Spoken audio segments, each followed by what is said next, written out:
ఈ కాంచి సుత కారును నడిపేది కేసీఆర్ సారే. కమలం పార్టీ పెబ్బ కిషన్ రెడ్డి సారే. ఎంఐఎం అధ్యక్షుడు అసదుద్దీన్ సారే. సిపిఎం కార్యదర్శి తమ్మినేని సారు.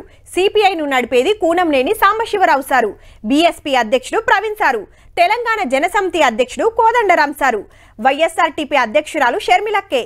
జనసేన అధినేత పవన్ సారే. మరి రాష్ట్రంలో కాంగ్రెస్ పెబ్బ ఎవలు?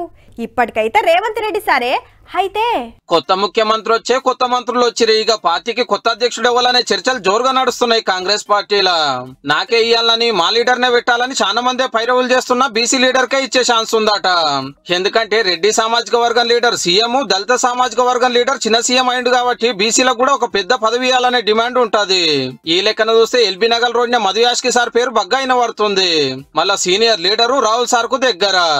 ఎమ్మెల్యే టికెట్ త్యాగం చేసిన working president Mahesh Kumar Goud sir president చేస్తారనే ప్రచారం కూడా ఉన్నది.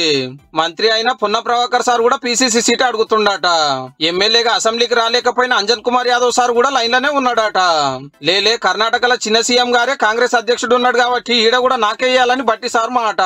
సంగారెడ్డిలోడిన జగ్గారెడ్డి సార్ కూడా పైరవి చేస్తుండట. ఇంకో ఇద్దరు ముగ్గురు సీనియర్లు కూడా పీసీసీ కుర్చీని గల్వరిస్తున్నారని గాంధీ భవన్ లో గుసగుసలు. అయితే ఇంకో 3-4 నెలలు అయితే పార్లమెంట్ ఎలక్షన్లు.